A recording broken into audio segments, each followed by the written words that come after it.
What's going on, everybody? It's your boy Jay Curve in the building, man. As y'all know, I'm normally doing Orlando Magic content, but today I wanted to tap in to do something different, man. We got Scream 7 coming out tonight. I am going to the premiere in just a few minutes, but I wanted to make a video about everything Scream related. I don't normally tap in, like I said, with the Scream YouTube space, but hey, I've been a fan my whole life, so I figured why not give it a shot. I also wanted to say, this year is going to be a great year for cinema. We got the Michael Jackson biopic coming out. We got Mortal Kombat 2 coming out. We got Street Fighter coming out. And at the end of the year, we got Avengers Doomsday coming out. So it's going to be a big year for movies. But like I said, I'm here to talk about Scream 7. I got 7 points I'm going to get to with y'all. First point being, how long have I been a Scream fan? Been a Scream fan my whole life. I remember as a kid, as kids back in the day, we used to be able to watch stuff with our parents and they would just close our eyes at the crazy part. So like, shout out to my parents, for putting me on Scream early. But I remember when the first Scream came out. I remember I was watching it at the house with my parents. I think when it came out on video, they watched it. I wasn't necessarily scared. I've never really been scared of horror movies like that. Let me make a correction. I like slasher movies. All that other like demonic thing, I don't mess with none of that. Like a slasher movie is cool, but like I can draw the line at the rest of the stuff. I don't like that other kind of stuff. But anyway, so I like Scream from a young age. To me, I always felt like it was obvious that Billy was the killer in the first movie just because, oh, sorry, spoiler alert, just because the fact that Ghostface and Billy's voice sounded the same to me. So, like, I just felt like, that was very obvious, but I was, 6, 7 years old, so I didn't understand what everybody else didn't see, but I'm like, if I could pick up on it as a 6-year-old, what are you guys thinking? My second topic would be my favorite Scream movies. My favorite 2 Scream movies I would have to say are Scream 2 and Scream 3. Of course, the original is everyone's favorite, so I'm not going to say that one, but following that one up, I would have to say Scream 2 and Scream 3. A lot of people don't like Scream 3. I get it for all the reasons why you don't like it. But to me, the tie-ins to the original movie and everything like that, plus the solo killer, just one guy, like, it was crazy. So, like, I enjoyed Scream 3 as much as, everyone didn't enjoy Scream 3, I guess. Also, Scream 6. Scream 6 wasn't that bad. I know it gets a lot of flack, but I like the New York Scream. I like, them going to a different city with the different cast and all that stuff that they did. Shout out to Melissa Barrera and everybody, Jenna Ortega and all those guys for originally, coming back and doing that thing all over again from 5 and 6. My least favorite Scream movie. It's got to be Scream 4, man. I know it's not a popular opinion, or it's going to cause a lot of controversy. I know I'm new to the space, and you guys have the reasons why you like Scream 4. I get it. But Scream 4 to me was very, very lackluster on the reveal. I wasn't really too into it. The kids in the movie didn't really connect with me like that. I wasn't really invested in whether they were going to make it through or not. It didn't matter to me because I wasn't really attached to any of them like that. The Trevor character could have not existed at all. The only character that had any interesting parts was maybe Kirby and Robbie. But, yeah, man, I just didn't like it. Also, I feel like Sydney was the most victim in this movie. She was doing a lot of helping out and trying to, move kids around, but she wasn't really a fighter like she was in the other movies. And yeah, not to mention, Jill kind of whooped her down at the beginning or at the end of the movie.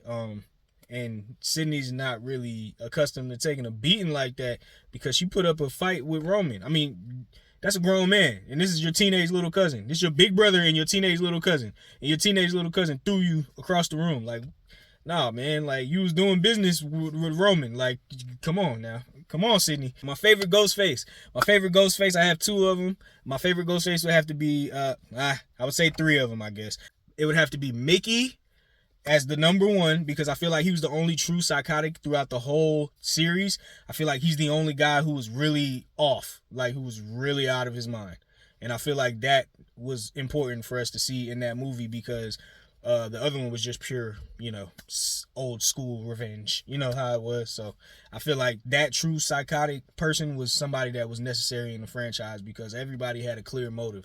This guy was just out of there. Of course, my second favorite has to be the OGs, Billy and Stu. Can't take away nothing they did from anything in that franchise. Billy and Stu were genius. They did what they had to do.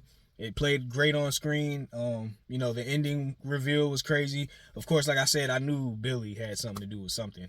But then, you know, when they followed it up with Stu, I was like, oh, he came in and said surprise city. He was surprise everybody, man. What do you mean? You got me, bro. So shout out to those guys. Also, Roman.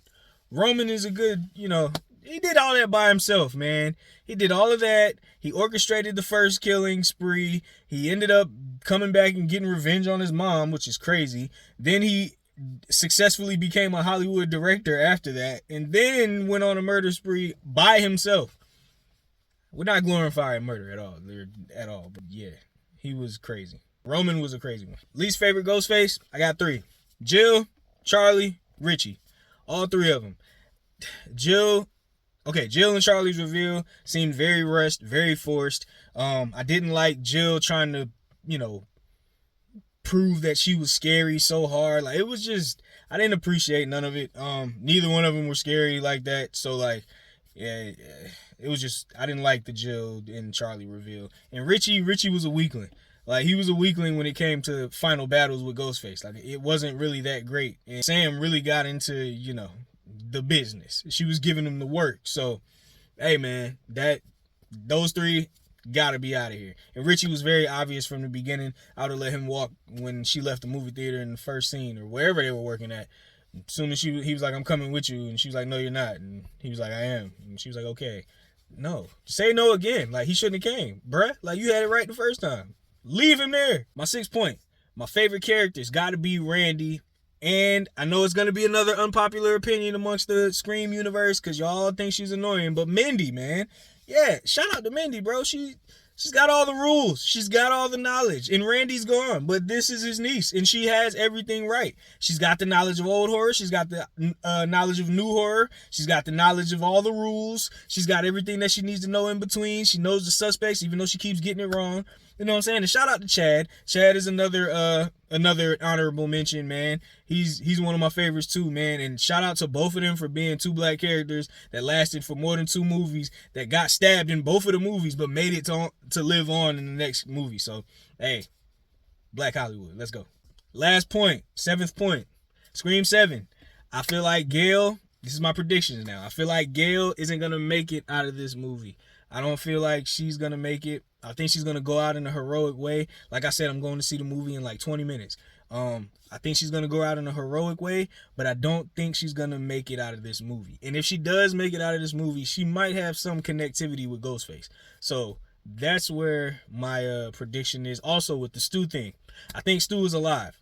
I think Stu is alive. I think he's alive, but I don't think his storyline goes with Scream 7. I think something is going to happen to where Stu is going to come back and we're going to see a Scream 8 with a Stu plot. So, y'all tap in, man. It's been Jay Curve in the building. Like I said, you guys, leave me some comments down below. I don't normally talk about this. Y'all know I normally talk about the Orlando Magic, but I'm going to see Scream 7 tonight. So, it's about to be a fun night for me. I'm going by myself, but then tomorrow I'm taking my wife. We got a date night. So, hey, tap in. Like I said, this is a discussion between everybody. Salute to everybody. Salute to all of y'all in the YouTube space that talk about Scream 2, with especially my boy Fate Decided and the Lethal Collective, man. Salute to you guys. I appreciate everything you guys do. I'm tapped into all you guys, Beyond the Mask, all of you guys. Like, hey, it's your boy J Curve in the building, though. Like I said, I'm out of here.